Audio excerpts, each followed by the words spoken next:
Buenos días, buenas tardes, buenas noches para todos aquellos que vayan a ver el video en la plataforma de YouTube. En una entrega más del Punto Activista, esta vez con un personaje que ha dado mucho de qué hablar en el activismo, tanto que ha suscitado el odio de algunas personas, como también ha abierto los ojos de muchos, y no es nada más y nada menos que Nico del canal de los Santurrones. ¿Cómo estás, Nico? ¿Todo bien? Todo muy bien. Un honor, un privilegio estar aquí contigo, José. Gracias, gracias, Nico. El caso es el que tenía muchas ganas de hacer esta entrevista por el hecho de que, bueno, sé exactamente las confluencias, las mareas que se han venido suscitando y antes de hacerte las preguntas, quería exactamente nada más decirte que yo te conocí y conocí tu trabajo cuando una vez en el canal de Glenn te llevó, te entrevistó y después de ahí comencé a ver tu trabajo. Me gustó mucho y el caso es que dije, bueno, este es un gran activista. Tiempo después yo seguí a Lili, pero no en la plataforma de YouTube, la seguí en TikTok, pero bueno, es decir, no la seguía de que era un seguidor de ella, simplemente lo que hacía era que veía sus videos y los consideraba algo risible, pero cuando ella comenzó a hacer esas aseveraciones de la minisecta y todo eso, dije, no, eso no puede ser posible. Nico exactamente no insta a otros a pensar exactamente como él quiere que pensamos o como actúan los líderes sectarios. Video exactamente que está subido en mi canal y que también hice un live con Matías, lo puedes ver en el canal de él. Y el caso es el que yo dije, no, definitivamente Nico no puede ser el líder de una minisecta y lo he venido comprobando. Sí, sería lo último. La verdad que, a ver, los que conocen lo que es y fue mi trabajo, saben que siempre me dediqué a tratar de hacer algo del activismo que no se esté, ¿cómo te puedo decir? Que no, de alguna manera no se esté haciendo. Mi aporte al activismo era del punto de qué es lo que yo veía en el activismo un flojo. Y una de las cosas consideradas que estaba flojo en el activismo era darle voz a las víctimas. Así Muchos es. por ahí hacían broadcasting, muchos por ahí hacían análisis de temas y entrevistaban a víctimas una vez cada tanto. Entonces yo digo, ¿por qué no darle más voz a las víctimas y que puedan expresarse, puedan contar, si al fin y al cabo considero yo, a mi entender, que es lo que más le jode a la Guastagua? De acuerdo, exactamente, ese es un buen punto a tocar, darle voz a las víctimas, como por ejemplo, estoy haciendo también yo lo posible para subir una entrevista de una familia que fue afectada por la secta Testigos de Jehová. Ellos son católicos tradicionales de mi país, Costa Rica, y cuando los Testigos de Jehová, la JW, llegó a sus vidas, su familia se dividió, ya que es un testimonio con varias personas de esa familia y el trabajo es un poco grande y por eso es que no he subido videos así recientemente. Mi papá está un poco enfermo, como también se lo dije a Matías, y ciertas responsabilidades he tenido que asumirlas yo. Pero el caso es que estoy haciendo lo posible por darle voz a esas víctimas, y ese es un buen punto. Bien, ahora sí, tengo una serie de preguntas que quiero hacerte, Nico, y me gustaría que las fueras respondiendo según tu experiencia, tu criterio, y comenzamos. ¿Cómo y Dale, cuándo, dale nomás. cómo y cuándo fue tu despertar de la secta? Mira, es una buena pregunta, porque, a ver, mi despertar tuvo que ver con mi rebeldía. A mí, de alguna manera, me consideraban como un prospecto en la congregación en el cual, viste, ya prácticamente le armaron toda su vida, todo su futuro. Pero a mí me pasaba que cuanto más temas daba, cuanto más estudiaba, más diferencias se encontraba y más rebeldía me daba. Por ejemplo, eh, siempre cuestioné la parábola del hijo pródigo.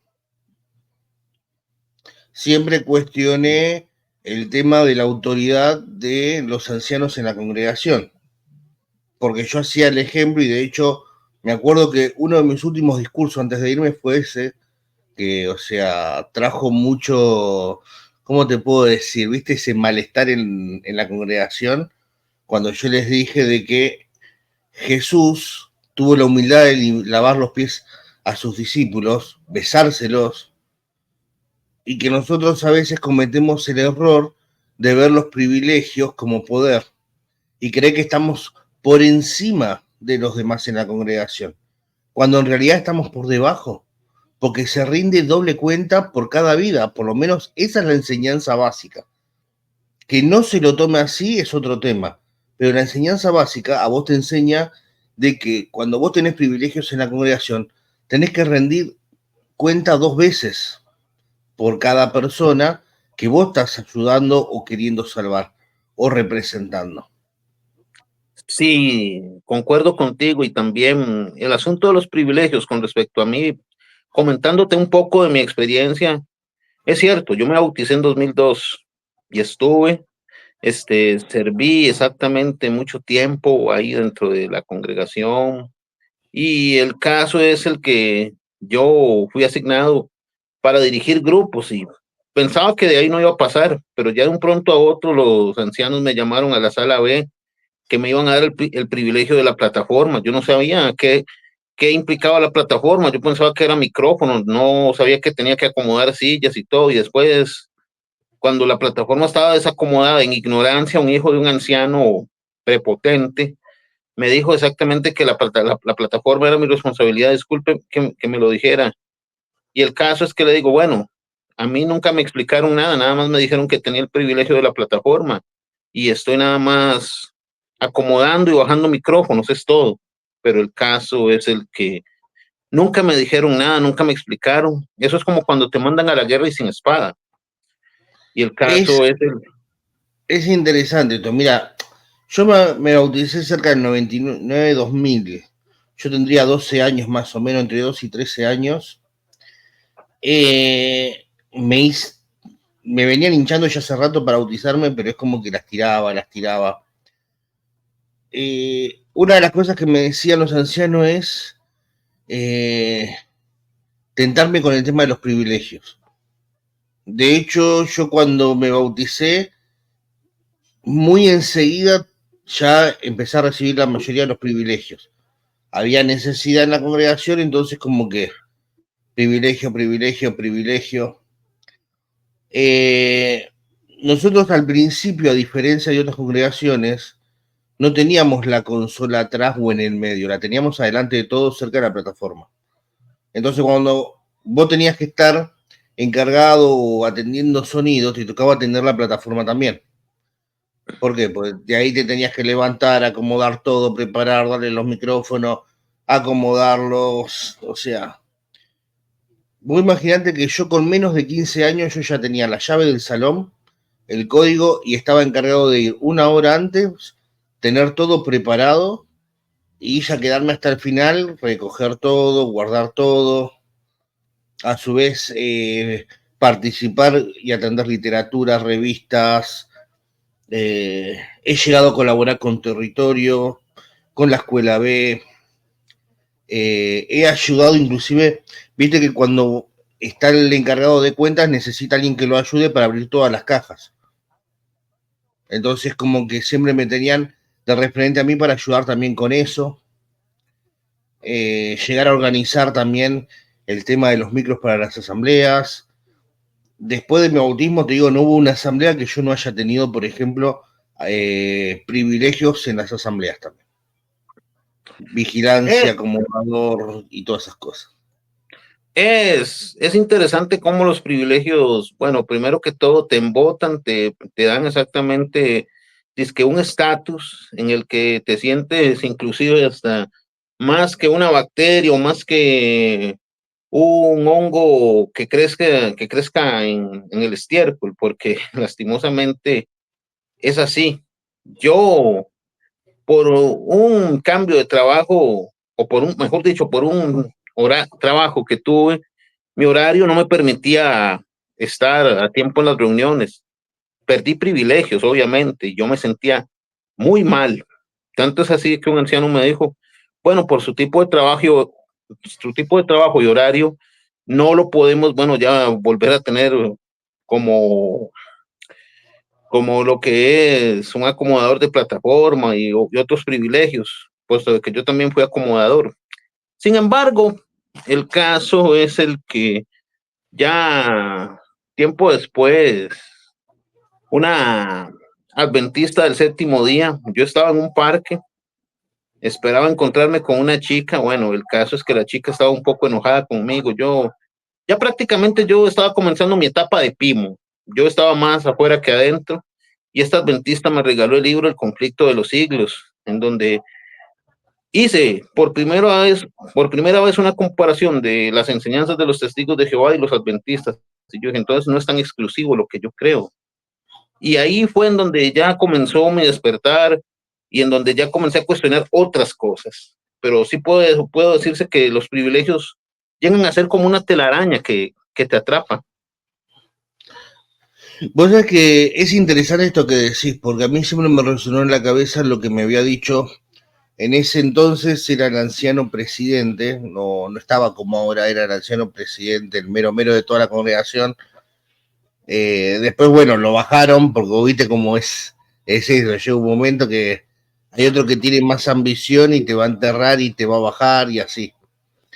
Pero en ese entonces me acuerdo que a mí me habían dado como un folleto, un tratado apóstata, y yo lo consulté con él, ¿viste? Y él lo que me dijo es, mira, lo que te voy a decir va en contra de lo que dice la organización. Me dice, ¿cómo sabes que lo bueno es bueno si no conociste la otra parte? ¿Cómo sabes que esto es por ahí lo malo y lo otro es lo bueno si no lo investigaste? Eso me quedó, ¿viste? Y tenía razón. Fue después de esas palabras que a mí me empezó a agarrar y empezar a cuestionar muchas de las enseñanzas bíblicas. Sí, sí. El caso es el que, bueno, yo cuando comencé a estudiar un poco de historia universal y me di cuenta de que ningún historiador aceptaba la fecha de 607, yo me dije, wow, entonces mis creencias no es que concuerdan con la historia, como me lo quieren hacer saber y todo esto. De hecho, cuando se estudió por segunda vez el libro de las profecías de Daniel, el cerebro de los testigos que asistían a dicho estudio quedó exactamente como cuando vas a preparar un huevo frito en la sartén. Se hacían preguntas y se les hacía razonar así a nivel de material histórico y nunca pudieron contestar. Si no era exactamente algún texto bíblico que había, nadie contestaba.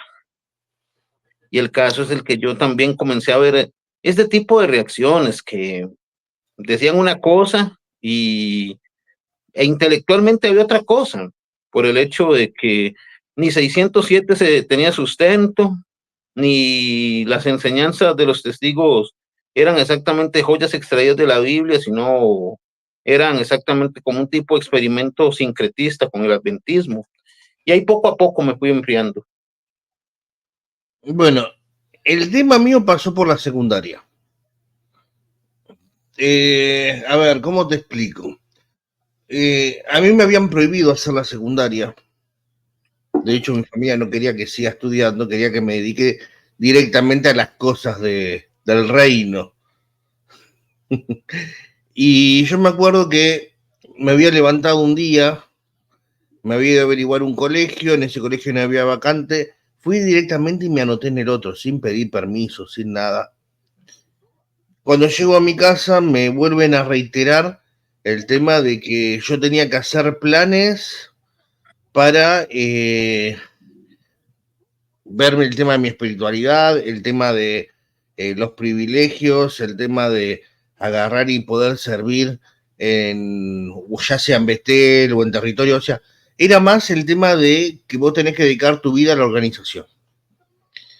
Y yo ahí donde le digo, no, o sea, yo me acabo ya de anotar en la escuela. ¿Cómo que tenés la escuela? No puede ser, que necesitas esto, lo otro. Mirá, yo ya me anoté en la escuela, voy a seguir estudiando.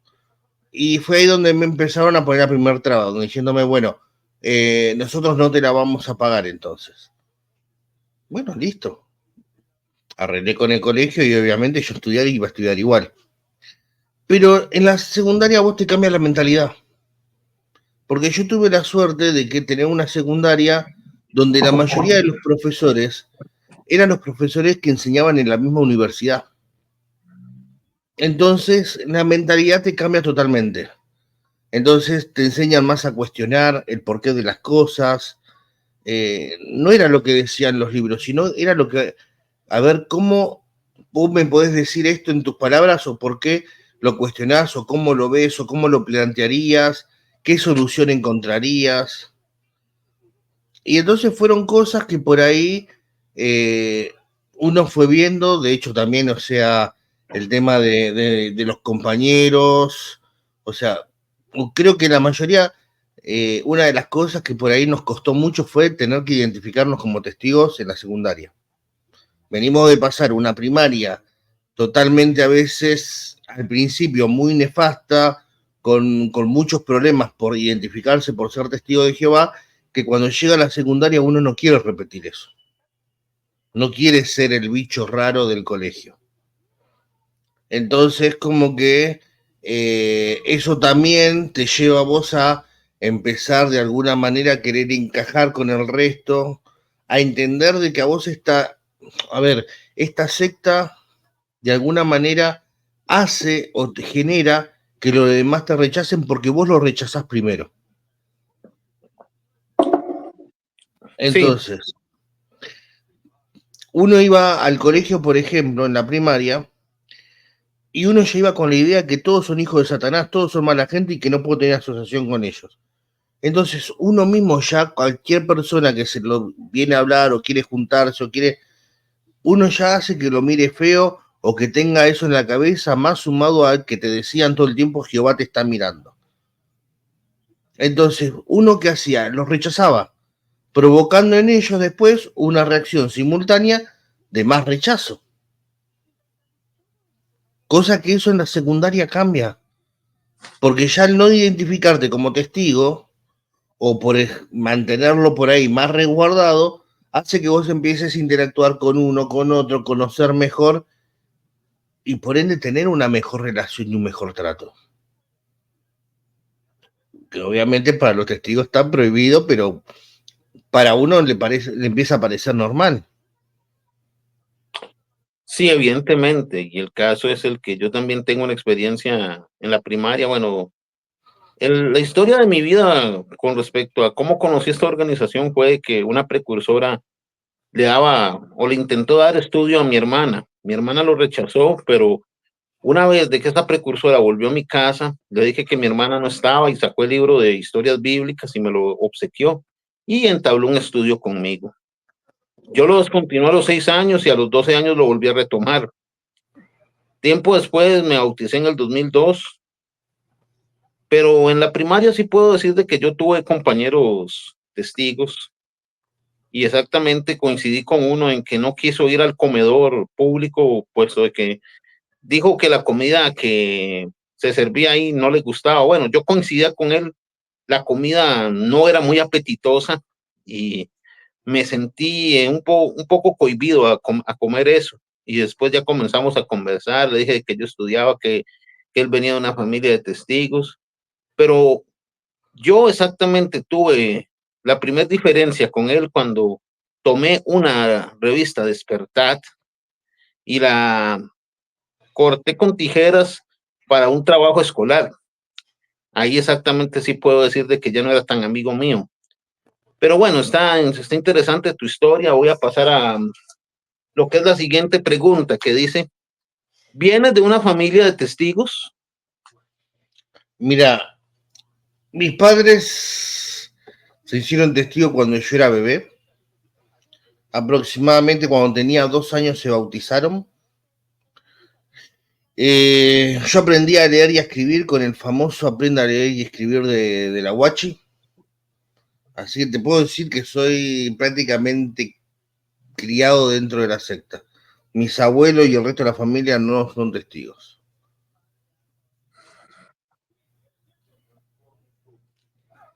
Ok. Entonces, si vienes de una familia de testigos, aprendiste a leer exactamente con ese folleto, aprende a leer y escribir de la guachi. Y bueno, entonces sí puedo decir de que estaba tu familia muy compenetrada en eso y Fanáticos. fanáticos. Y entonces puedo decir de que sentías una presión enorme, más o menos como si estuvieras con todo el océano Pacífico encima tuyo. Es que peor que eso te diría, porque, a ver, fue una infancia muy violenta, muy... ¿Cómo te puedo explicar? O sea, la adoctrinación fue a golpes.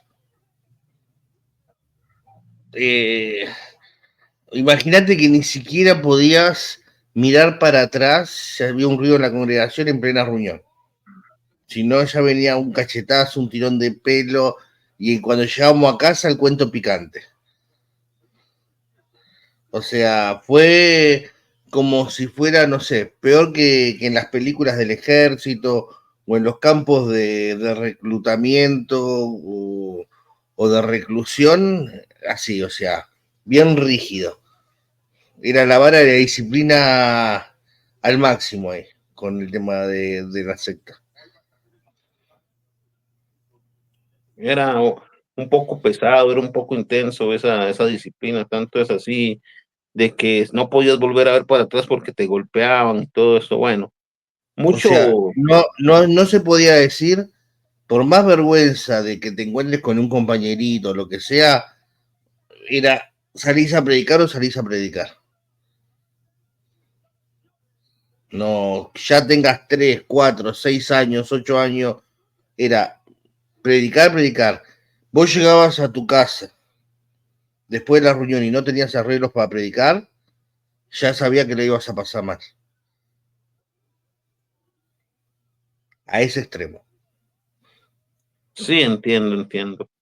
Era un poco virulento el asunto con respecto a tu vida familiar. Y sí, muchos han tenido que pasar por esa experiencia. Yo no, porque yo no vengo de una familia de testigos. Yo me hice testigo, primero se hizo testigo, bueno, primero me bauticé yo, después mi hermano, a pesar de que él también estudió, pero el caso es el que siempre nosotros dudábamos, o mejor dicho, no nos imaginábamos de lo que estaba tras el escenario, lo que estaba tras el tapete. Cuando lo descubrimos poco a poco, bueno, yo me alejé primero, él se alejó, pero por lo menos nosotros teníamos esa facilidad de que nadie nos estaba presionando. Tú sí, porque estabas casi que 24/7 bajo la lupa de una familia completamente adoctrinada. Mira, me han llegado a perseguir en la secundaria para ver qué hacía yo cuando salía o entraba al colegio. O sea, hasta ese grado, o sea, fue, por eso te digo, pero también fue una época que a mí me sirvió mucho para reorganizar mis ideas, para agarrar y decir qué es lo que quiero, eh, hasta dónde estoy dispuesto a llegar. Porque hubieron, a ver, dos factores muy grandes. Porque mientras yo tenía que cumplir con todo lo espiritual, yo ya para ese entonces había empezado también a trabajar con un hermano en eventos y a su vez el tema de tener que estudiar y todo eso. Entonces, a mí eso me abrió mucho la cabeza, demasiado. Para como este hermano que trabajaba en eventos, era siervo ministerial. Y eran todos los eventos prohibidos para la organización. Casamientos, eventos empresariales, gubernamentales, corporativos, lo que vos te puedas imaginar. Fiestas de Universal, de Fox, del gobierno, de todo, toda clase que te puedas imaginar. Y vos empezás a ver el mundo de otra manera. Y después cuando te querés acordar, y te pasa de que empezás a despertar, empezás a llevar una doble vida, pero a su vez tenés el cargo de conciencia que no querés defraudar a los demás o el miedo también a lo que pueda pasar, porque a ver, la regla de la casa era fácil, o sos testigo o a la calle. De hecho, o sea, yo ya para el último año de la secundaria, yo ya llevaba una doble vida. Sí, entiendo, entiendo. Es demasiada la presión que a veces uno, bueno, tienen que recurrir a la faceta del Dr. Jekyll y Mr. Hyde. Esta doble vida porque se sienten como en un emparedado en medio de los dos panes y no sabes para qué lado irte. Si me voy exactamente para el lado de que es que el mundo, que es malo y todo esto, que eres una cabra que está a la izquierda y no eres una ovejita que está a la derecha y cosas así por el estilo. Y el caso es el que la presión a veces nos puede hacer cometer muchas locuras. Es muy cierto. Bien, voy a pasar a la siguiente pregunta que dice, ¿qué te impulsó a llevar a cabo el activismo? ¿Qué es lo que me llevó a hacer activismo? Es que, mira, cuando yo tuve que dejar esta secta, tuve que pasar por diferentes etapas. La etapa de estar en la calle, tener que tener necesidades, obviamente. Sé lo que es estar entre cuatro paredes a punto de hacer estupideces. Sé lo que es la depresión. Eh, y de alguna manera, a mí lo que me sacó adelante terminó siendo justamente, a ver, lo que los testigos a veces condenan. ¿Cómo te lo puedo explicar? A ver,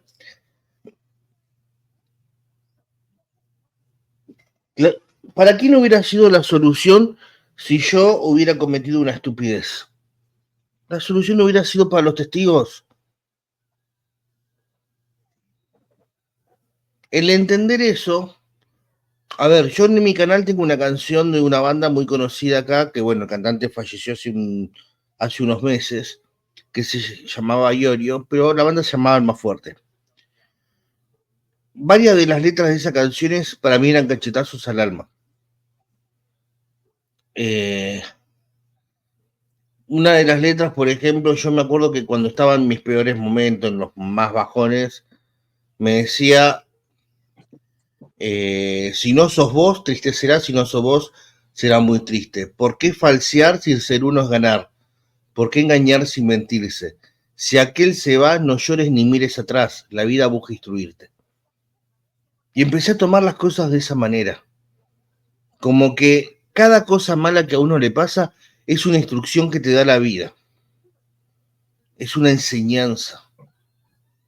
Y que si uno se va a estar poniendo mal por esas cosas, lo único que va a estar haciendo es perjudicarse uno, porque de la otra parte no va a generar nada. No es que van a venir y van a decir, uy, la verdad que nos equivocamos, o uy, mirá. No, a los testigos eso no le importa, le importa que vos mantengas la boca callada y que ellos sigan ensalzándose y nada más. Y por otro lado, después, a ver, yo estuve, cuando me fui por lo menos 10 años, queriendo no saber nada, acumulando mucha bronca, mucho resentimiento. Y justamente cuando empecé a ver los canales o experiencias de otros testigos, ahí fue donde entendí que la mejor manera de sanar es justamente hablando, expresando, de alguna manera ayudando. Es la mejor manera de sanar. Cuando vos ves que otras personas pasaron lo mismo que vos, pudieron superar diferentes obstáculos, o el simplemente hecho de decir, loco, a ver, yo estuve en cuatro paredes, no tenía quien me abrazara, no tenía quien me escuchara, no tenía quien absolutamente nada. ¿Por qué no darle esa posibilidad a la gente de que no pase por lo mismo que uno? Entiendo, entiendo. Obviamente estabas en una situación de privación y eso te llevó a ser empático con los demás, darles la oportunidad que tal vez tú mismo no tenías que alguien te escuchara. Bueno, ser esa persona que escuchara a los demás. Y eso es un muy loable. Y el caso es el que es algo que hay siempre que tomar en cuenta, que hay que practicarlo como yo que estoy procurando subir este video de toda una familia que fue afectada por los testigos de Jehová, cómo su familia se dividió por causa de esta secta. Y lo estoy planeando y sigo trabajando en eso. Muy bien. Voy a pasar a la pregunta número 4 que dice, ¿por qué tu canal se llama Los Santurrones? Porque, a ver, la letra justamente de una de las canciones de esta banda que te había mencionado dice, sin ser testigo de Jehová, Dios en mi voz se manifiesta. No soy evangelista, adventista, ni tampoco cura santurrón. Queriendo decir que todas las religiones, incluidas los testigos de Jehová, son santurronas porque siempre le sacan beneficio a la gente. No necesitas de una religión para, si crees en Dios, tener una relación con Él. No necesitas creer en Dios para ser mejor persona. No necesitas creer en Dios para lograr metas en tu vida, no. Esas son todas santurreneadas que te ponen a vos. O sea, lo único que necesitas es creer en vos y de alguna manera esforzarte y tratar de ser vos mejor cada día. Sí, obviamente, exactamente. El caso es el que yo, aunque bueno, no soy ateo, soy eclético y más filosófico. Y sí, tengo la expectativa de un ser superior, no lo llamo Jehová, pero sí soy anti-institucional desde el punto de vista religioso, porque desde el momento en que una persona, permíteme, llega a escribir un libro con sus ideas desde un punto de vista espiritual, filosófico o religioso y quiere crear una institución con esos valores o esos disque pseudo valores, puesto de que en muchas ocasiones no son más que burdos plagios de otros autores, ya ese institucionalismo es con lo que hay que rechazar porque está tratando de comprar la verdad. La verdad no es absoluta, la verdad es relativa, relativa a tus circunstancias, relativa también exactamente a la óptica y lo que ya en este momento ha sido tu historia de vida y cómo te has adaptado a los cambios, pero el caso es el que, como también lo dice mucho una amiga mía que valoro mucho, Mariela Navarro, que dice, la verdad no está escrita en piedra. Y el caso es el que cuando muchos pretenden hacer algo o un experimento tipo institucional en el que ya ponen un conjunto de reglas, un conjunto de normas, que si te salís de esa cuadratura, ya eres ateo, apóstata, eres hereje y un montón de títulos que te hacen sonar y los testigos de Jehová no son la excepción. El institucionalismo es exactamente un veneno muy dañino, es exactamente como una telaraña en donde hay una gran araña que se alimenta de los incautos. Así lo veo yo. Por eso, que cada quien tome su propia decisión en la vida. Si quieres leer tal o cual cosa, hazlo, pero hazlo por ti, no porque otros te coaccionen. Si quieres experimentar tal o cual cosa, hazlo, pero hazlo por ti, no porque otros te coaccionen. Y estoy de No, no, acuerdo con... yo soy partidario de que el que quiere creer, que crea, el que quiere tener una fe, que la tenga. Que yo sea hoy por hoy, a ver, no soy ateo, pero sí soy agnóstico. Eh, a mí ser agnóstico no me quita ni me da derecho a nada. ¿Por qué? Porque yo tengo que respetar el que crea lo demás. Y si le hace bien, perfecto está. Y si no querés creer en eso, también te lo voy a respetar. ¿Por qué? Porque, vuelvo a repetir, yo no creo en instituciones, no creo en eso que te enseñan de que la Biblia es una inspiración o todo eso, pero que lo quiera creer, bienvenido sea. Para mí las iglesias son negocios, negocios muy bien hechos, que reditúa a algunos y obviamente va a perjudicar a la mayoría. Sí, obviamente, el caso es el que tienes exactamente, perteneces a una institución de tipo religioso, bueno, tienes que aportar parte de tu salario, llámese diezmo, llámese contribución, llámese resolución, para mantener esa organización. Y qué curioso, en la Biblia se habla exactamente de que los levitas eran los pastores espirituales de Israel y que ellos no trabajaban, no cosechaban y recibían un 10%, un diezmo de las cosechas y de los ingresos de las otras tribus.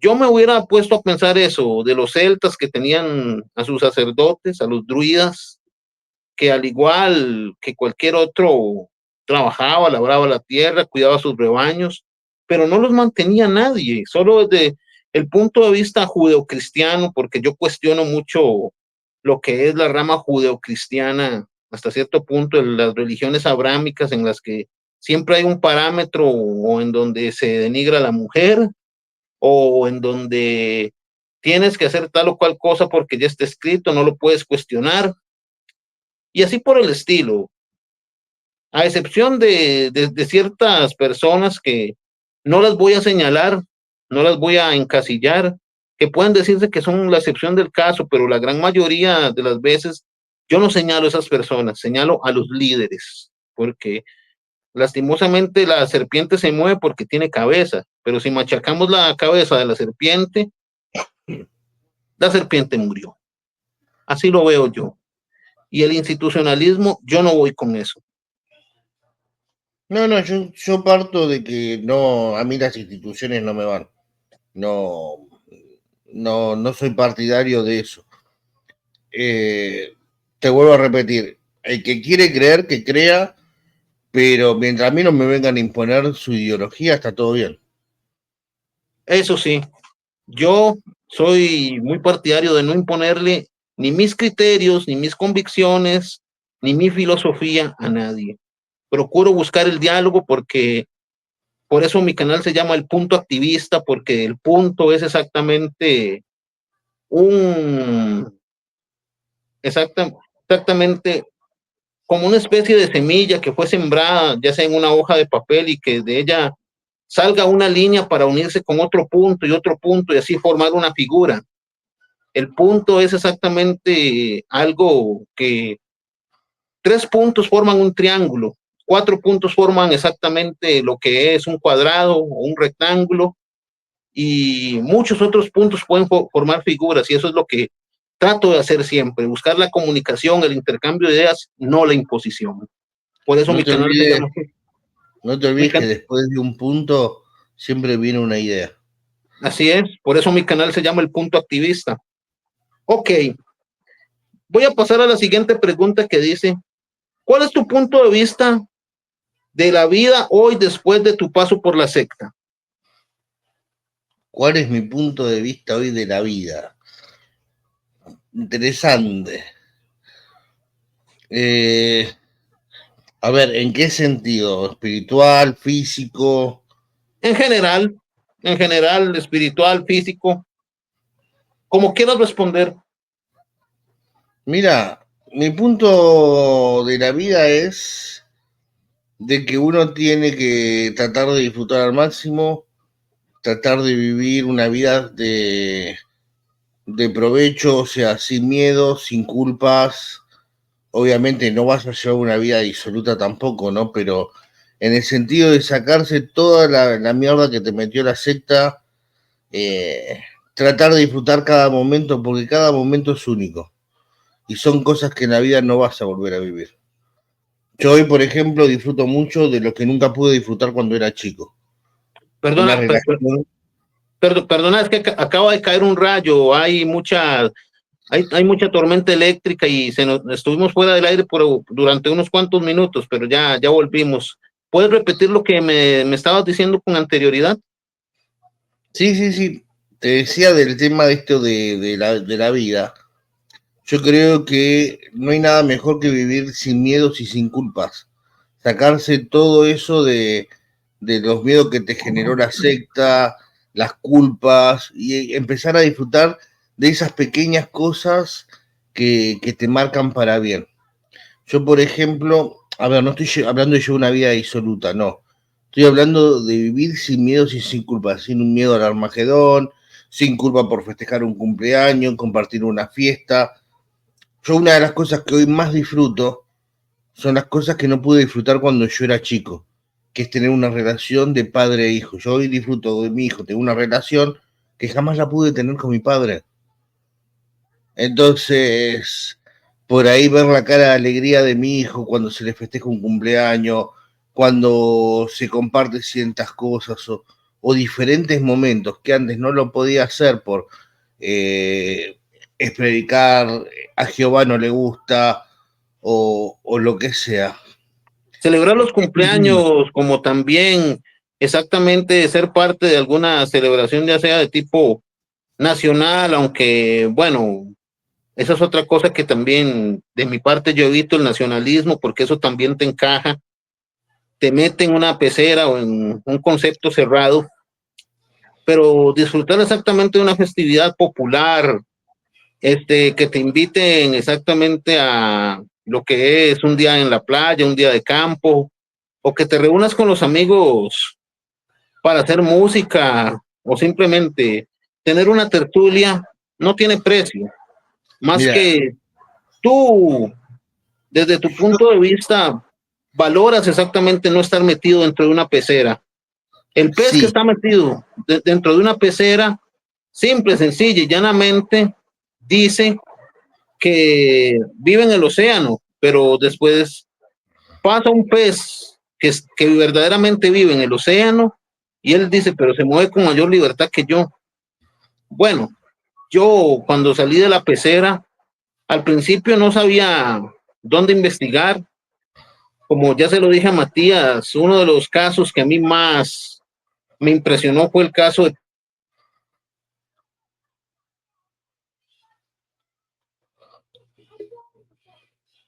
se colgó. perdón, hay fuerte tormenta eléctrica, pero continuamos. Y el caso es el que Pablo Albarracini me impresionó bastante. Este caso es algo que tomar en cuenta por el hecho de que para mí esto fue un hito que verdaderamente para mí, yo, desde mi punto de vista, yo creo que puso verdaderamente la cara que ocultan los testigos de Jehová allá en la Argentina. Y no sé cómo lo veas tú, pero bueno, en otra ocasión me comentaste de que conocías a Cristian Pugliese, que habías trabajado con él y otras cosas. Mira, el mejor amigo en ese entonces de Pablo era Cristian. Yo tuve la suerte de conocerlos. De hecho, yo estuve en el casamiento de Cristian.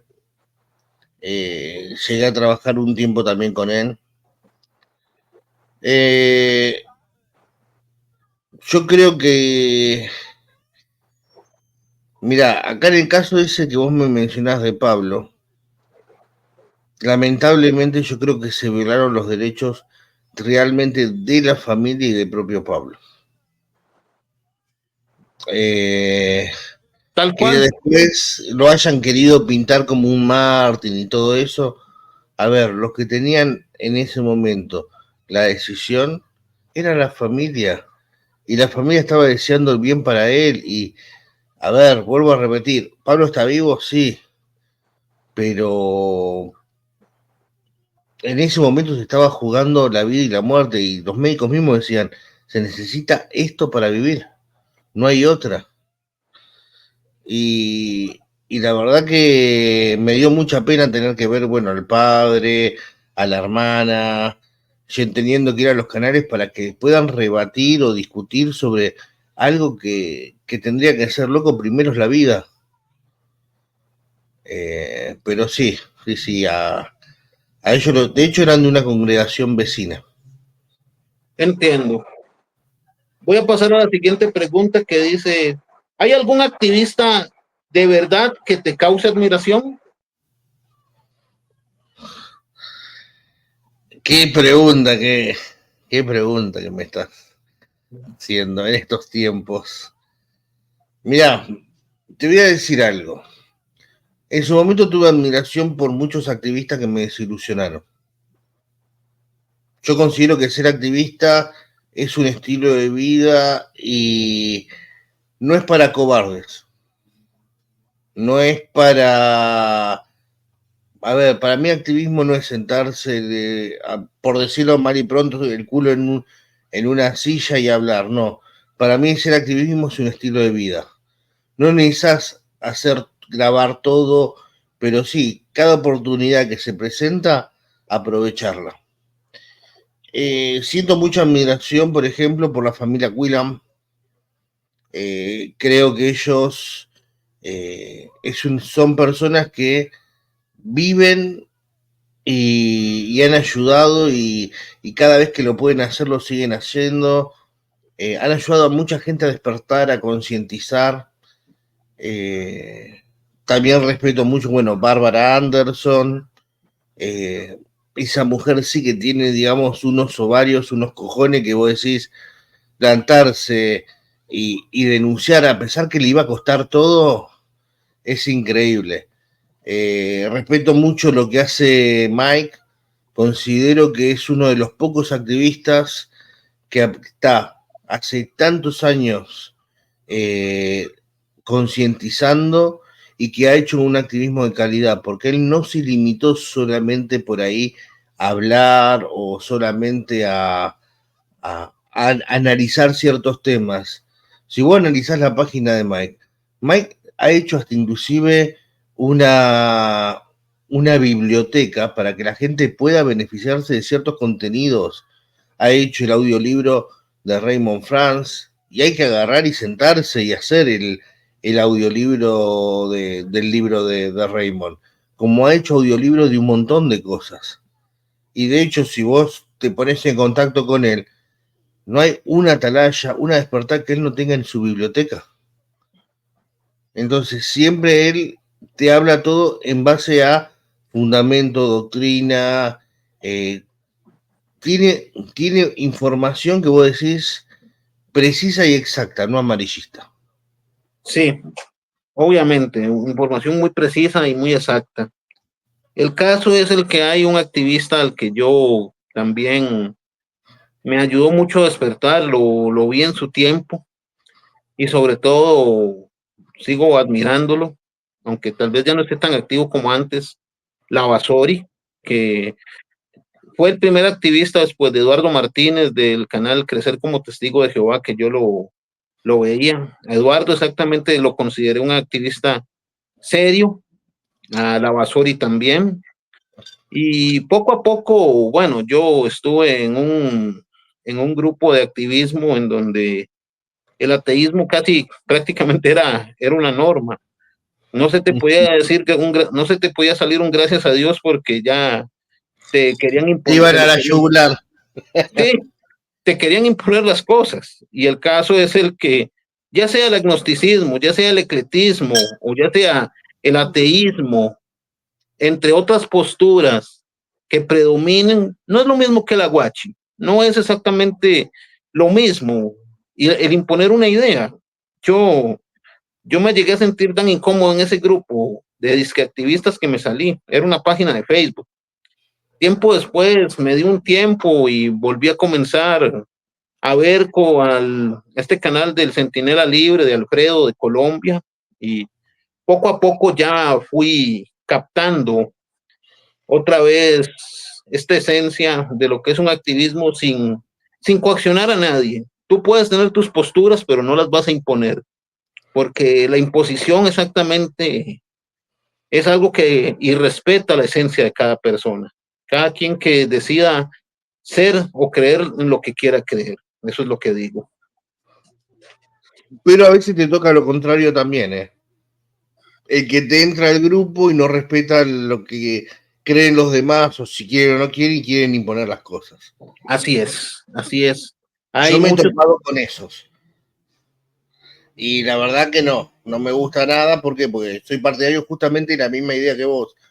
Que si uno tiene una creencia, tiene que respetar la del otro, porque donde terminan tus derechos empiezan los del otro. No le podés imponer como si tuvieras la verdad absoluta. Me ha pasado, por ejemplo, el caso de un pibe que quiso imponer en un grupo el tema de que el COVID no existe, el COVID no existe, el COVID no existe, que es todo, a ver, conspiración. Y yo le dije a él, mirá, que vos quieras creer eso, está todo bien, pero no significa que todo el mundo lo tenga que creer eso o vos enojarte porque otros piensen igual. De hecho, yo he perdido personas muy allegadas por eso, pero no por eso te estoy diciendo que tu pensamiento está mal. Pero bueno, hay gente que lo entiende, hay gente que no, ¿viste? Entiendo. Vamos a pasar a la siguiente pregunta que dice, menciona 5 aspectos de la JW que te desagraden. 5 aspectos. Dame un ejemplo, a ver. Bueno, como por ejemplo estas disque últimas luces, podríamos comenzar por ahí. Mira, el tema de las últimas luces para mí son una manera desesperada de ocultar información. Vos fijate que, por ejemplo, cuando salió lo del tema del juicio de Australia, esto, sacaron el tema de las barbas. Cuando perdieron en España, lo del tema de los pantalones, lo del tema de que si un expulsado va al salón, le puedes dar la bienvenida, pero es optativo. O sea, muchos ya se agarraron de eso para distorsionar, pero bueno. Siempre están tirando cosas a medida de que van surgiendo cosas graves que quieren ir tapando y que no quieren que la gente se entere.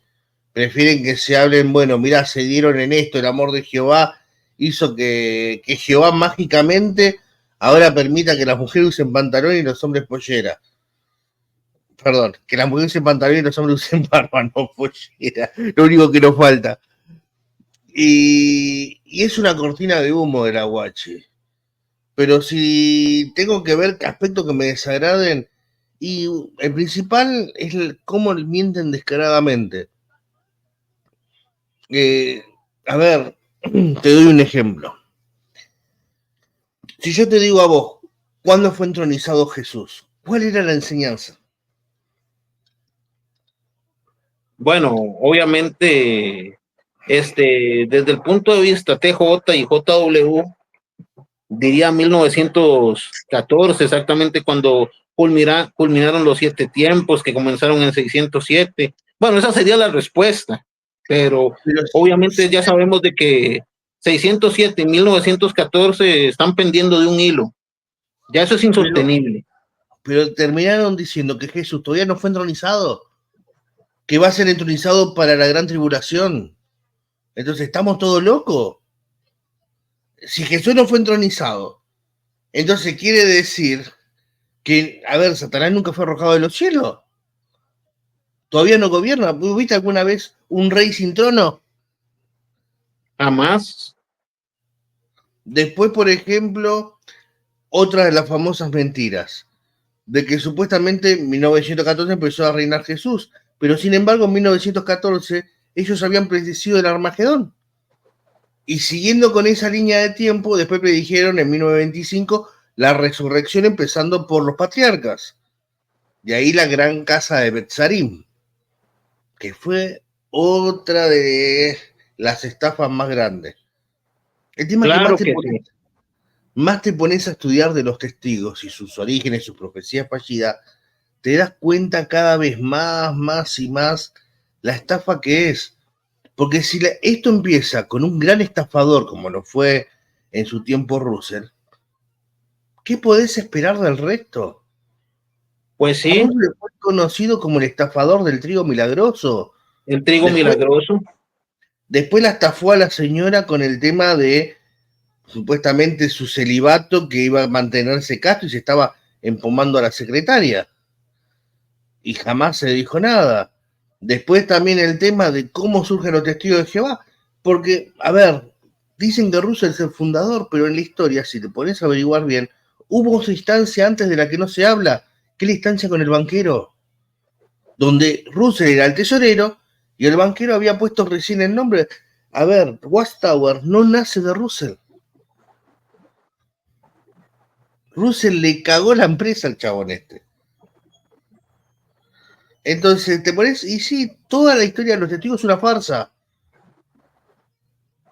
Pero ¿qué pasa? De eso no se hablan. Te hacen una historia, una fábula, que vos te terminás pensando, uy, la inspiración de Dios llevó a abrirle la mente a esta persona y es como cuando te dicen que, no sé, que Dios le habló a Moisés por un arbusto ardiente, que no se quemaba.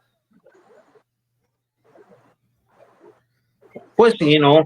Obviamente de que todas estas historias, la misma historia de la JW está como un vestido roto, lleno de parches, lleno de lo que son costuras, porque si no el vestido se va a terminar deshilachando.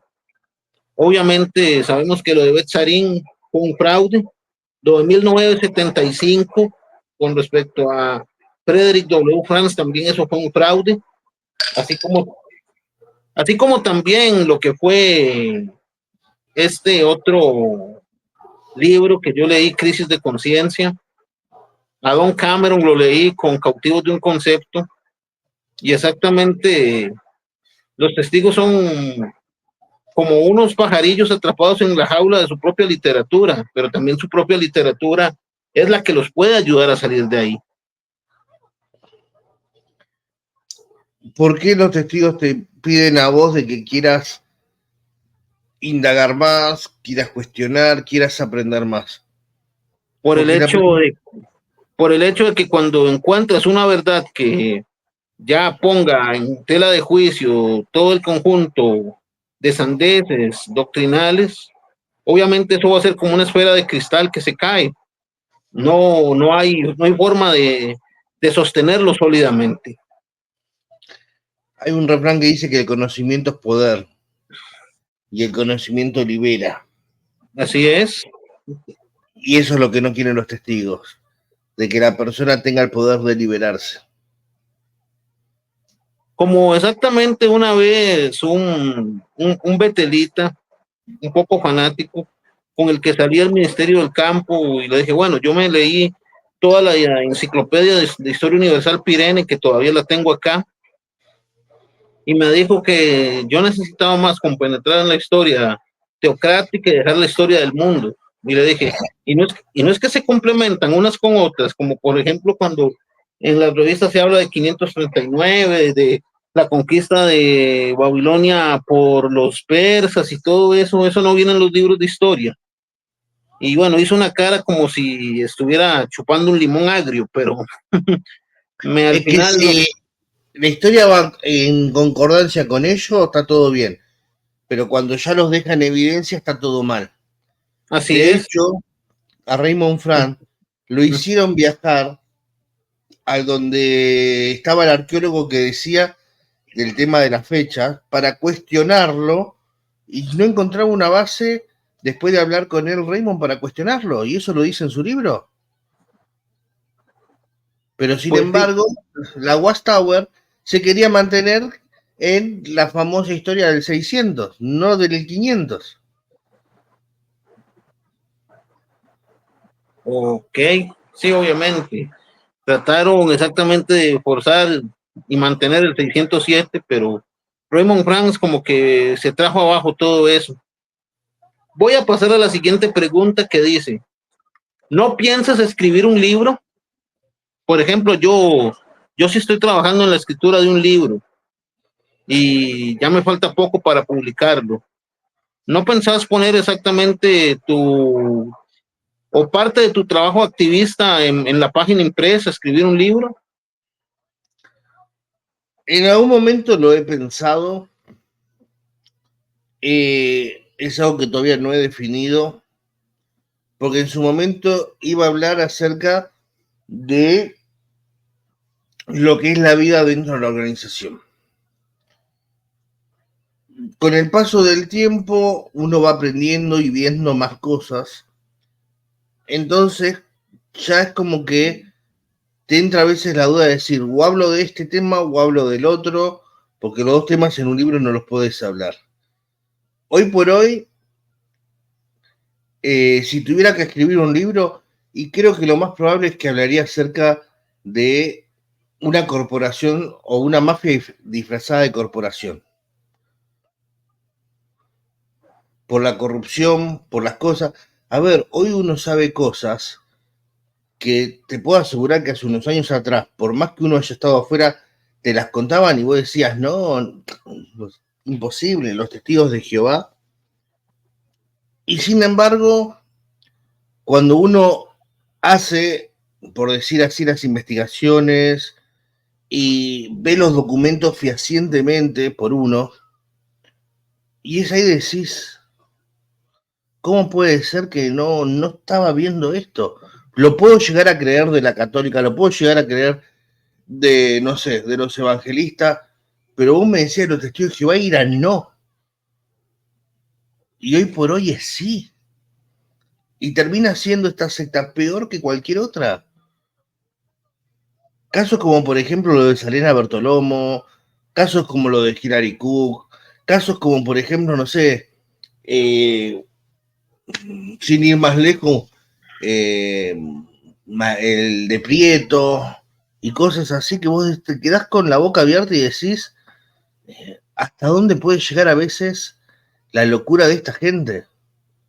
A mí, por ejemplo, en la entrevista que le habíamos hecho a los Quillan, hablaba de los casos supuestamente de suicidios que habían en Betel. Y decimos supuestamente, porque a ver, vos no sabés lo que pasa en esa habitación. Vos sabías que habían dos personas que estaban peleadas y de repente sale uno por la ventana, nada más, y se suicidó y que hubo soborno de por medio, no hubo investigaciones policiales y todos vivieron felices por siempre. Entonces, ¿cómo? Y te quedás, y decís, ¿hasta dónde? Después, bueno, yo creo que Betel es peor que Sodoma y Gomorra, que pinta la supuesta Biblia, pero es así. Ok, bueno, sí, obviamente, bueno, tenés exactamente, bueno, pensado, aunque todavía no se ha plasmado la creación de un libro, pero ganas tenés y hay motivación de por medio. Bueno, Sí, sí, yo, hoy hablaría de la corrupción más que nada. Antes pues hubiera sí, hablado de la vida de los testigos, de creencias, pero hoy hablaría de la parte oculta o de la cara oculta de la corporación. bien, ok, entonces voy a pasar a la siguiente pregunta. Si lo escribieras, ¿cómo lo titularías?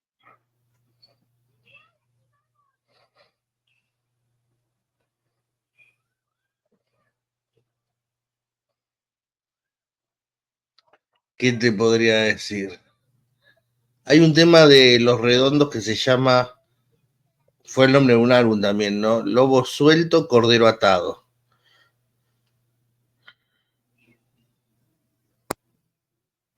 Creo que eso sería un buen tema. O algo, no sé, relacionado más a toda la corrupción que hay acá, ¿no? Entre, entre corrupción y religión o algo así. Sí, sí, entiendo. Lobo suelto, cordero atado. Tal cual, es un buen título. Bueno, yo en el libro en que estoy trabajando y sigo exactamente, puesto de que todavía me hace falta encontrar a un periodista que cubrió exactamente una noticia en que un anciano abusaba sexualmente a un publicador, todavía no lo he contactado a Marco Leandro. Mi libro se va a llamar Había una vez una torre y todavía sigo trabajando, puesto que necesito contactar a ese periodista. Me han dicho de que él exactamente ya no está en el periódico que cubrió la noticia, que está en otro medio y ando buscándolo a través de la red y todavía, bueno, no he dado con él. Y bueno, ya para ir finalizando, me gustaría nada más hacerte la pregunta, ¿qué mensaje le das a los que están por ver este video? ¿Cuál sería el mensaje? A ver, ¿qué mensaje le daría?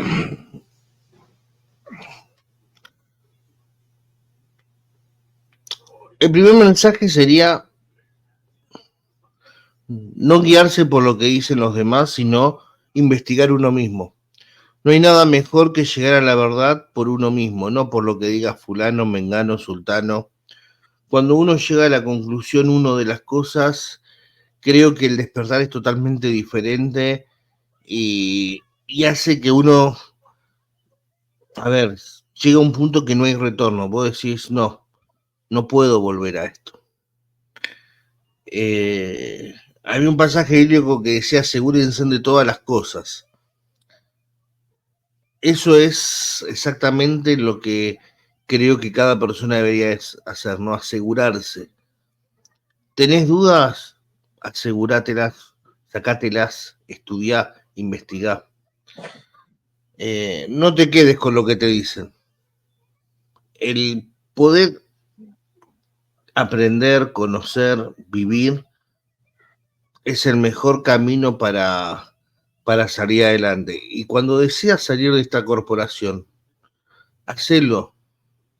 Muchos dicen, no, pero por el tema de mi familia, el tema de esto, que el otro. A ver, soy partidario que no hay nada mejor que el shock para que una otra persona se pregunte y diga, ¿y qué pasó? ¿Por qué se fue? Y así es la mejor manera de despertar, porque va a hacer a otros investigar. Cuando una persona por ahí se va o lo que sea y hay silencio, nunca se investiga, nunca se llega a una conclusión, nunca genera un shock, pero siempre, o sea, parte de eso. Si vos investigás, vas a tomar tu decisión, vas a ser firme y vas a dejar pensando siempre a la otra persona. Así es, si uno investiga, si uno cultiva su propia convicción, va a uno a procurar causar la duda, por lo menos en otra persona. Bueno, se está metiendo ese ruido de feedback, pero el caso es el que, bueno, ya estamos casi que por concluir. Y también, bueno, esto de este mensaje, bueno, es bastante positivo, puesto de que siempre hay que procurar ser una influencia positiva, no exactamente como otros, como otros vendehumos que han surgido y que lastimosamente te han perjudicado a ti, que me han intentado perjudicar a mí, puesto de que conocí a una mina a la que tenía pensado dedicarle una carta en que le expresaba todos mis sentimientos, una mina, como dicen allá en Argentina, una chica muy, muy bella, rubia, pero el caso es que un día antes de entregarle la carta, como se lo comenté a Matías, ella me llamó a mi teléfono y descubrí exactamente que se rió como, ya sabes quién, como la chimoltrufia. Y el caso es el que me hizo unos comentarios, habló de un montón de cosas, de términos filosóficos, históricos, de activismo, pero imitando la voz de ya sabes quién, de la chimoltrufia, y eso me encendió las alarmas. Me metí a revisar su perfil y ella es seguidora de ella. Y bueno, ya obviamente no tengo ningún contacto con ella, la bloqueé y sí le mandé, sí, hubo un intercambio romántico, pero bueno, no sé, como que percibo que también eso es una trampa para mí, porque A ver, esa, quiero aclarar esto. Porque, a ver, muchos se dejan guiar por lo que pueda decir esta persona, este mamarracho. Cada persona tiene derecho a hacer lo que se le dé la gana. No estamos en la religión, no somos testigos de Jehová, no somos... Si una persona le gusta a otra persona, a ver, tiene todo el derecho de cortejarla, decirle, mientras la otra persona le dé calce. ¿Cuál es el problema? ¿Quién es la gente? ¿Quién es, no sé, este engendro mutante para decir si está bien, está mal, si es un acosador o no es un acosador, si la persona le está dando cabida para poder hacer lo que se le dé la gana? Si una persona no quiere saber nada con la otra persona, se lo dice, lo bloquea y listo. Pero cuando lo hace público, ¿por qué es? ¿Cuál es la intención que hay detrás? mala intención. Aparte, es mala intención. Y por otro lado, a ver, vuelvo a repetir. Yo cuando estuve soltero hacía lo que se me daba la gana. ¿Y quién es alguien para venir a juzgarme? Nadie. Entonces, no hay que sentirse culpable por lo que pueda decir A, B o C. Para nada. Si uno está haciendo lo que es normal, ¿cómo se conoce una persona? Si no entablas una comunicación, si no entablas, ¿cómo llegás a tener una pareja, una novia el día de mañana si no tenés un diálogo, no tenés un cortejo? Pues obviamente, sí, obviamente conocemos a una persona sino dialogando con ella y de así mismo la cortejamos, ya conociendo varios aspectos de su personalidad y cosas así por el estilo. Pero bueno, el caso es el que, no Es sé, que después te terminas cohibiendo por culpa de esta gente y empezás a ver todo como que, no sé, está mal buscar a alguien, está mal buscar. Y no tiene que ser así, no tiene que ser así. Uno tiene el derecho también de hacer lo que se dé la gana. Sí, a ver, uno no está engañando a nadie, no está cagando a nadie, no está jugando con los sentimientos de nadie, entonces, ¿cuál es el drama? Aparte, ¿quién dice que esta persona tiene el poder o no de decir si está bien o está mal, si es esto o lo otro? Nadie. Nadie la nombra sobre nadie. No está ni sobre mí, ni debajo, ni nada. No existe. sí, claro, claro, obviamente, yo sé que nadie está por encima de nadie, pero siempre hay que tener precauciones. Y el caso es el que, bueno, ya la Mira, descarté. a Mate y a mí a veces nos critican mucho por la forma de hablar. El argentino tiene esta forma de hablar, el que le gusta, el que no, no. Pero el argentino tiene eso de que si no le gusta algo, te va a mandar a freír papa. Pero cuando tiene que escuchar, te va a escuchar, cuando tiene que, te va a decir. Pero a muchos por ahí les choca eso de decir, no, que son mal hablados, que esto, que lo otro. A ver, el argentino es así. Decime un argentino que no sea así. El argentino, su naturaleza es así. El argentino no te habla español, no te habla castellano, no te habla, no sé, el argentino habla lunfardo. El argentino, o sea, tiene siempre esa expresión que lo caracteriza de meterle, no sé, una palabra, una expresión, llamarlo insulto si querés, pero el argentino te va a decir lo que piensa o lo que siente en el momento, no te la va a caretear. Eso sí, valoro la gente que habla de frente y sin pelos en la lengua, a diferencia de otros que, como decimos aquí en Costa Rica, te dan la puñalada por la espalda. Nada de esos acá también hay unos cuantos. Bueno, obviamente en todo lado, como dice mi señor padre, en todo lado se cuecen habas. Bueno, gracias Nico por haberme dado valiosos minutos de tu tiempo. Esta presentación va a ser compartida en mi canal y va a estar disponible si la querés descargar y la querés también compartir en tu canal. Y Dale, me te gustaría agradezco. mucho, me gustaría mucho. Listo, gracias Nico. José, un gusto y un placer. Gracias a todos y bueno, los mejores deseos para tu audiencia. Ok, listo. Hasta luego. Hasta luego.